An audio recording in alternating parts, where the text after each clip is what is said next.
Bienvenidos. Hoy nos adentramos en un caso que, la verdad, parece sacado de una película de terror, pero es que ocurrió de verdad y puso a prueba los límites de la justicia en Estados Unidos. Totalmente. Estamos en Connecticut, 1981. Un chico de 19 años, Arne Cheyenne Johnson, mata a su casero. Pero la defensa que presenta su abogado es algo, inaudito, vamos. Sí, algo nunca visto en un tribunal estadounidense hasta entonces. Afirma que no fue él, que era una entidad demoníaca que lo poseía. La frase literal: el diablo me obligó a hacerlo. Tremendo. La pregunta es, ¿era una estrategia legal desesperada o había algo más oscuro detrás de todo esto? Pues es un punto de partida estremecedor, sin duda. Arne Johnson era hasta ese momento un chaval normal, trabajador, podador de árboles. Estaba prometido con Debbie Glatzel. Vivían en Brookfield, un pueblo de Connecticut que parecía muy tranquilo, ¿no? Sí, muy tranquilo. Y ellos, pues como muchas parejas jóvenes, buscando una casa, ilusionados con empezar una vida juntos. Una normalidad que, bueno, estaba a punto de saltar por los aires. Todo parece que empieza a torcerse a mediados de 1980, más o menos. Arne y Debbie alquilan una casa y, claro, la familia Glatzel va a ayudar con la mudanza. Exacto. Los padres de Debbie, Judy y Carl, y los hermanos, entre ellos el pequeño, David, que tenía solo 11 años. Y es a David a quien le toca limpiar la habitación principal. Y ahí pasa algo raro.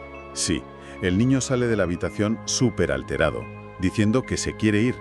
La familia al principio pues piensa que es la típica excusa de un crío para no currar, ¿sabes? Claro, lo normal. Pero esa noche, David, que seguía muy afectado, les cuenta lo que sintió ahí dentro.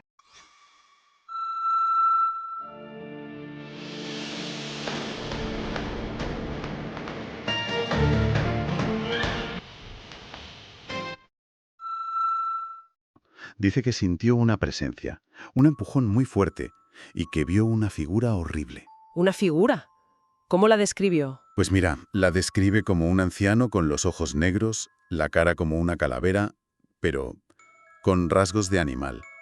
O sea, cuernos, pezuñas, una cosa espantosa. Madre mía. Y lo peor es que, según David, esa figura le advirtió. O se iban de la casa, o acabaría con toda la familia y se llevaría su alma. ¡Qué barbaridad para un niño de 11 años! Una descripción terrorífica. Y por lo que cuentan las fuentes, esto fue solo el principio, ¿verdad? Uf, sí.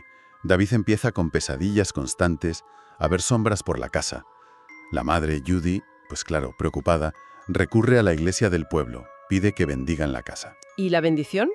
¿Sirvió de algo? Pues parece que fue peor el remedio que la enfermedad. Esa misma noche, supuestamente, la casa tiembla, las luces parpadean, se caen cosas. Y después, un silencio total, de esos que ponen los pelos de punta. Y a partir de ahí, el estado de David empeora. Sí, se deteriora muy rápido. Ya no son solo pesadillas. Empieza con convulsiones, alucinaciones, incluso de día, se oyen ruidos raros en el ático, aparecen arañazos en las paredes.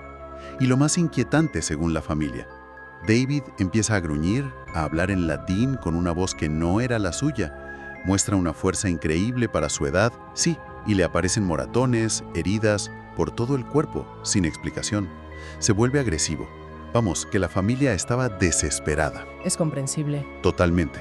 Me imagino la angustia. Claro. Claro, sienten que la situación les supera por completo. Y es entonces cuando deciden contactar a Ed y Lorraine Warren. Ah, los Warren. Figuras ya muy conocidas en el mundillo paranormal, ¿no?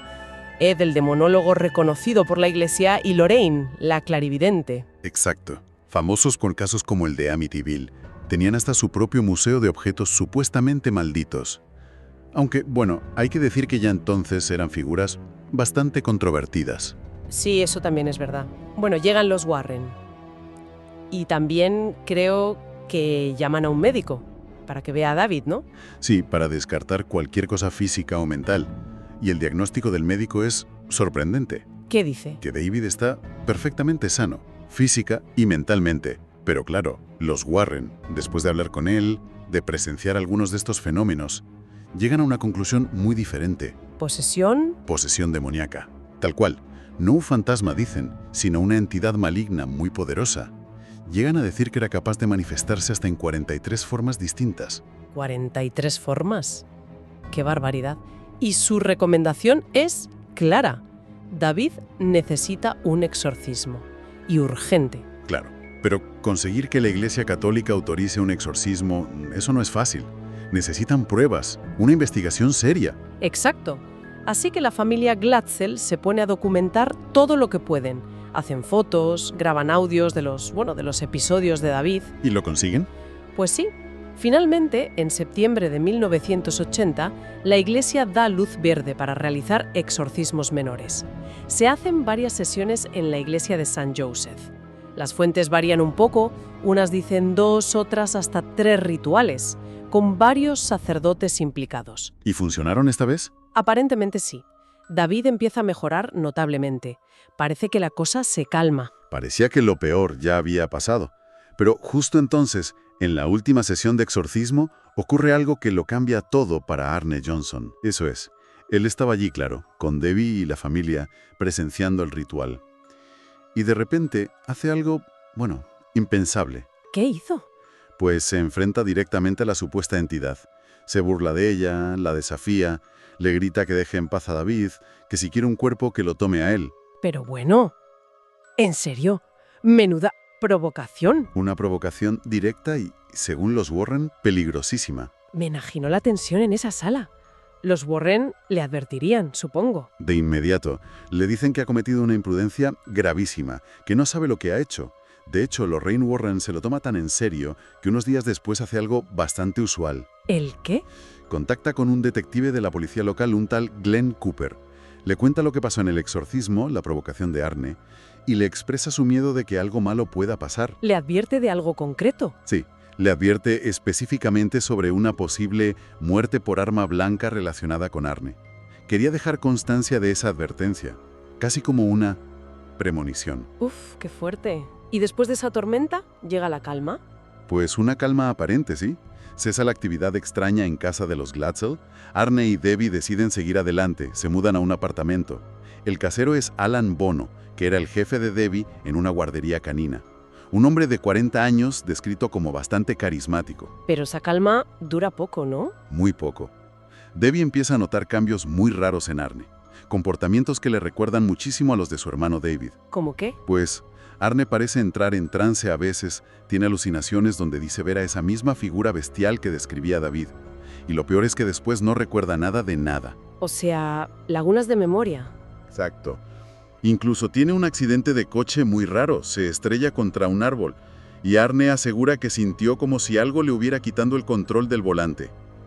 El miedo de Debbie tuvo que ser enorme. Pensaría que Arne estaba sufriendo lo mismo que David, que el desafío al demonio se había cumplido. Totalmente. La tensión va creciendo hasta que explota el 16 de febrero de 1981. Ese día, Arne se encontraba mal, pero fue a trabajar.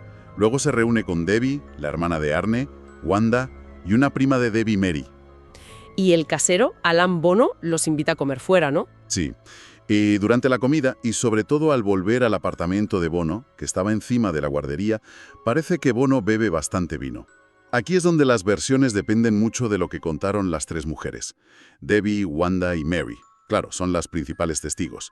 Cuentan que Arne, al ver a Bono ya bastante bebido, sugiere que es mejor irse, por la seguridad de ellas. Y esto, al parecer, pues, enciende la mecha. Empieza una discusión entre Arne y Bono. Una discusión que escala. Sí, muy rápido. Según los testimonios, bajan las escaleras hacia el jardín y allí la cosa pasa de las palabras a las manos, se convierte en un altercado físico. Y entonces ocurre lo más espeluznante. ¿Qué describen las testigos? Describen a Arne emitiendo gruñidos, sonidos como de animal, justo antes de sacar un cuchillo y apuñalar a Alan Bono una y otra vez. ¡Qué brutalidad! Una escena terrible. Alan Bono cae herido de muerte. Sí. Y Arne, después del ataque, simplemente se aleja. Se va caminando hacia un bosque cercano, como si estuviera en otro mundo, ¿sabes? Mientras Bono muere poco después en el hospital. Exacto. La policía empieza a buscar a Arne. Lo encuentran a unos 3 kilómetros de allí, cubierto de sangre. Cuando lo detienen parece como si despertara de ese trance. ¿Y qué dice él? Asegura no recordar nada. Nada desde que empezaron a bajar las escaleras con Bono. Es el primer homicidio en Brookfield en casi 200 años. Arne, que no tenía antecedentes, se enfrenta a un cargo de asesinato.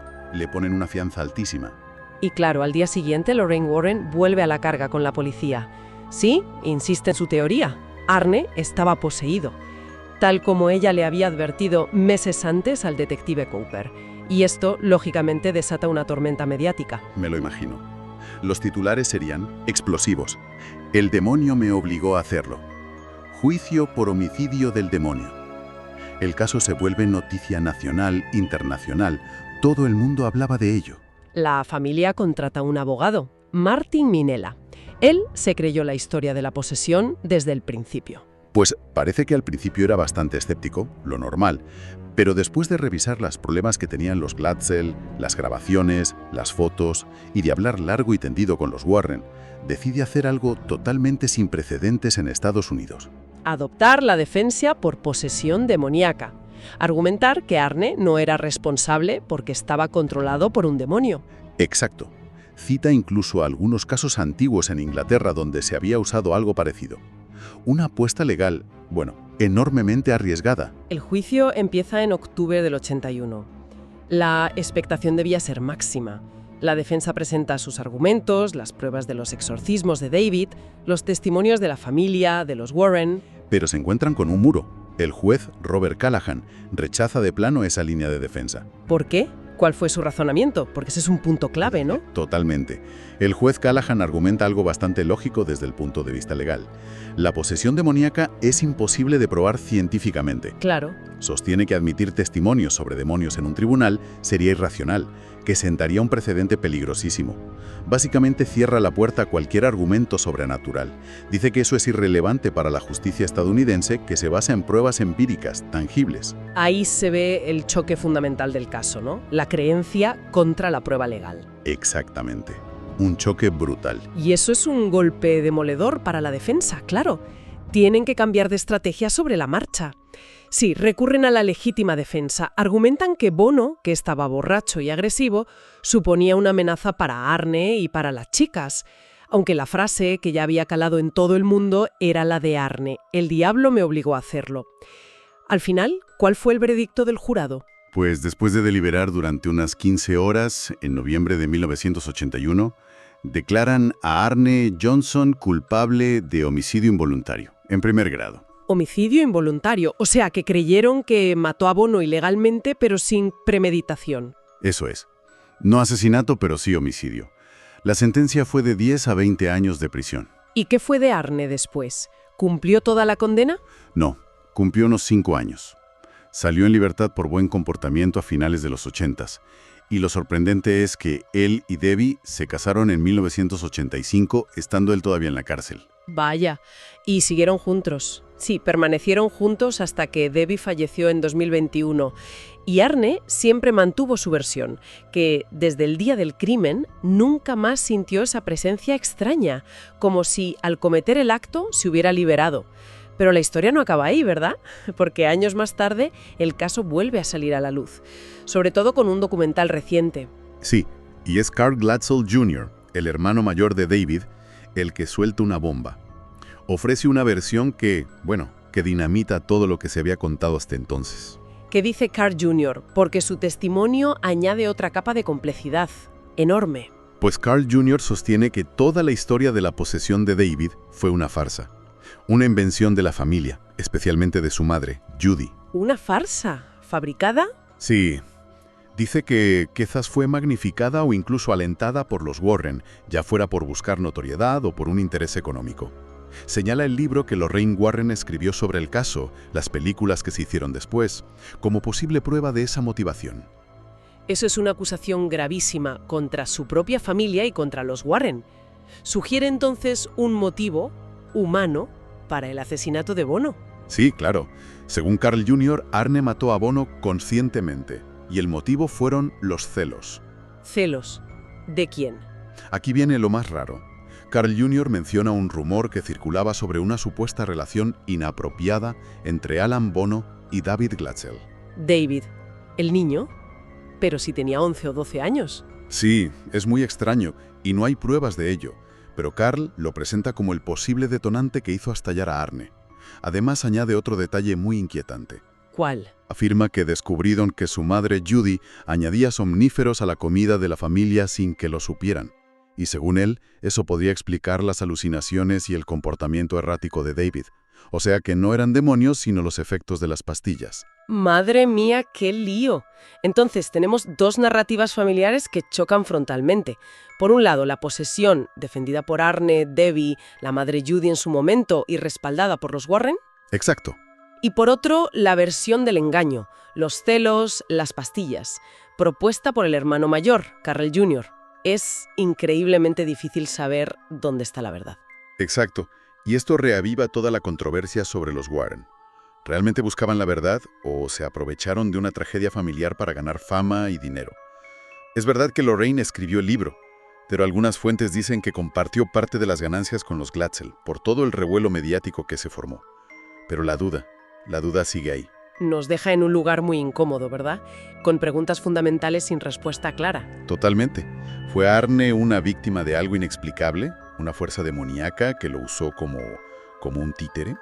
¿O fue un acto de violencia muy humana, quizás encubierto por una historia sobrenatural que les venía bien, ya fuera como estrategia legal o por alguna dinámica familiar muy tóxica?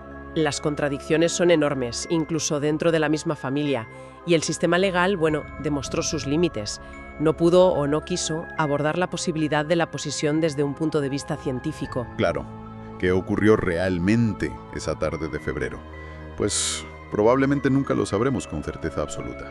Y eso nos lleva a la reflexión final, ¿no? Más allá de si Arne fue culpable o inocente en un sentido legal o moral, ¿qué nos dice este caso sobre nosotros, sobre la sociedad? Expone ese choque brutal entre lo inexplicable, lo que se escapa a nuestra razón, Sí. y un sistema judicial que necesita pruebas tangibles, hechos demostrables. Es que cuando la línea entre una creencia religiosa muy arraigada, una posible enfermedad mental que no se ha diagnosticado, los efectos de sustancias, como sugería Carl Jr., o la simple y pura criminalidad, cuando esa línea se vuelve tan borrosa, tan difusa, ¿puede la justicia humana realmente abarcarlo todo? Es una pregunta muy inquietante. ¿Está nuestro sistema preparado para siquiera considerar posibilidades que rompen nuestros esquemas sobre la realidad, sobre la responsabilidad individual? O quizás hay abismos a los que la ley simplemente prefiere no asomarse. Quizás. Sin duda, un caso que da mucho que pensar mucho después de que termine esta conversación.